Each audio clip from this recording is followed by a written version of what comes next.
Hello दोस्तों, Dalip Hindi short and classes में आपका हार्दिक स्वागत है। दोस्तों, आज की डिक्टेशन आशुलिपि उच्च गति अभ्यास खंड 1 रामधारी गुप्ता से बोली जाएगी। डिक्टेशन की गति 80 शब्द प्रति मिनट होगी। डिक्टेशन स्टार्ट करते हैं 5 सेकंड बाद।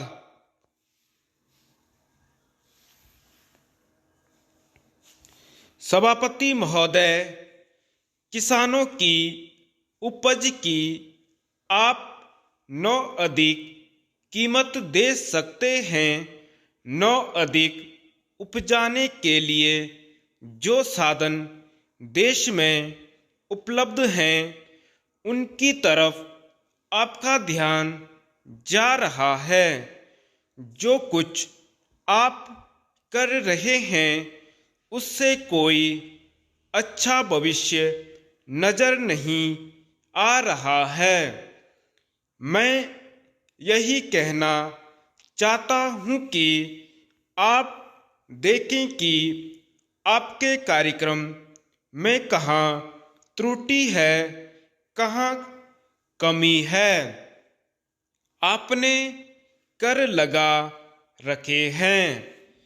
आपने जो कर लगाए हैं वे तो लगाए ही हैं। हमारे प्रदेश में तो जमीन पर 25% ज़्यादा कर भी लगा दिया गया है। इतना बोझ अगर किसान पर होगा तो उसकी कमर टूट जाएगी। वह पहले से टूटी जा रही है, लेकिन वे इन करों को देने के लिए भी तैयार हैं यदि आप उस तरह के साधन उन किसानों के लिए तैयार करें। हमारे उत्तर प्रदेश के कुछ जिले हैं, पूर्वी जिले हैं, जहां पर बहुत बुरी स्थिति है। हमारे सदन के एक सदस्य ने रो रो कर आपको यह बताया था कि वहां लोगों को 2 रुपए मजदूरी में मिलता है। इतनी ही एक दिन की उनकी मजदूरी है। सरकार ने एक आयोग की नियुक्ति की थी ताकि वहां पर कुछ विकास के लिए कार्य किए जाएं। वह योजना भी अब खटाई में पड़ गई है। आपका ध्यान इन समस्त चीज़ों की ओर कैसे दिलाया जाए, कैसे आपका ध्यान इन सभी कठिनाइयों की ओर आकर्षित किया जाए, समझ में नहीं आता है। यातायात के साधनों की स्थिति यह है कि ट्रेनों में दूसरे दर्जे में भीड़ भाड़ का कोई ठिकाना नहीं है, उसकी कोई सीमा नहीं है। हर रोज ऐसा मालूम पड़ता है कि कोई मेला चल रहा है। आपके पास अच्छे इंजन हैं, अच्छे गति वाले इंजन हैं, लाइन भी अच्छी हैं, तो क्यों नहीं दूसरे दर्जे के अधिक डिब्बे लगाए जाते हैं। लोगों को कुछ सुविधा मिल जाए, वह काम नहीं किया जा रहा है।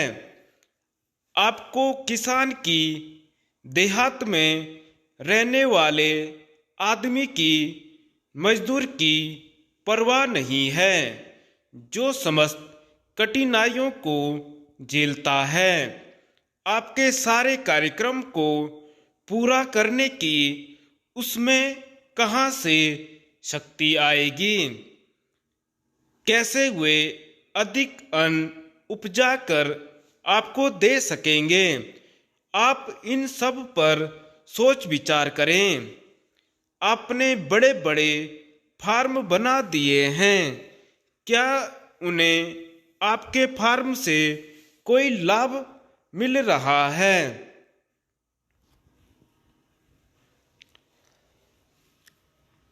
सभापति महोदय, सरकार ने कई कृषि फार्म खोले हैं। क्या ये फार्म घाटे में नहीं चल रहे हैं? अगर सारे खर्च जोड़ दिए जाएं, बड़े बड़े अधिकारियों के वेतन जोड़ दिए जाएं, तो पता चलेगा कि सारे ये कृषि फार्म घाटे में चल रहे हैं। क्या इसी तरह से आप सारे किसानों को घाटे पर खेती करने के लिए मजबूर करेंगे? जिस क्षेत्र से मैं आता हूँ वहाँ एक पुल बना है। मैंने 10 वर्ष तक अपनी विधानसभा में इस पुल के लिए कोशिश की है। जिस दिन से मैं यहाँ आया हूँ बराबर उसकी चर्चा करता आ रहा हूँ, बराबर कोशिश कर रहा हूँ। मैं कहता हूँ कि गंगा पर वह पुल बने। उस पुल को बनाने का आश्वासन भी मिला था। एक प्रश्न के लिखित उत्तर में यह जवाब दिया गया था। यह कहा गया था कि इसको हाथ में लिया जाएगा। अब मालूम हुआ है कि उस योजना को उठाकर ताक पर रख दिया गया है और यह पुल नहीं बनेगा। इन लोगों ने क्या कसूर किया है, यह मैं आपसे जानना चाहता हूँ। हमारे क्षेत्र के लोगों ने पाकिस्तान की लड़ाई में सरकार को हर तरह का सहयोग दिया था, हर तरह की सहायता दी थी।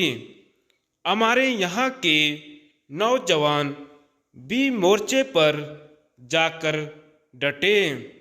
जिस समय पाकिस्तान के साथ हमारा युद्ध चल रहा था तो कहीं कोई बात नहीं थी, अन्न की कमी कहीं नहीं थी। अन्न की कमी भी हमारे विरोधी साथी पैदा करते हैं, जो यह चाहते हैं कि सरकार असफल हो जाए। ये लोग जो कहते हैं उसको आप समझें। एक तरफ तो हमारे मित्र की बात है जो देश के बड़े बड़े शहरों में दंगे करवाते हैं, दूसरी तरफ हम हैं जो कि इनकी बातों को नहीं समझ पाते।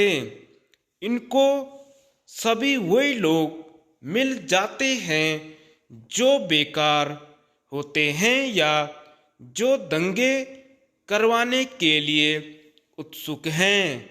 इसलिए सरकार का इन सारी चीज़ों की तरफ ध्यान जाना चाहिए और उसको सोचना चाहिए कि क्या तरीका इन सब से बचने का हो सकता है। एक ही तरीका हो सकता है कि इस देश में हर आदमी को काम मिले, देहात में लोगों को करने के लिए काम मिले और खादी कमीशन की जो योजना है और जो कि एक अच्छी योजना है वह ठीक तरह से चले। सौभाग्य से मैं आर्य समाज संगठन से संबंध रखता हूँ। धन्यवाद।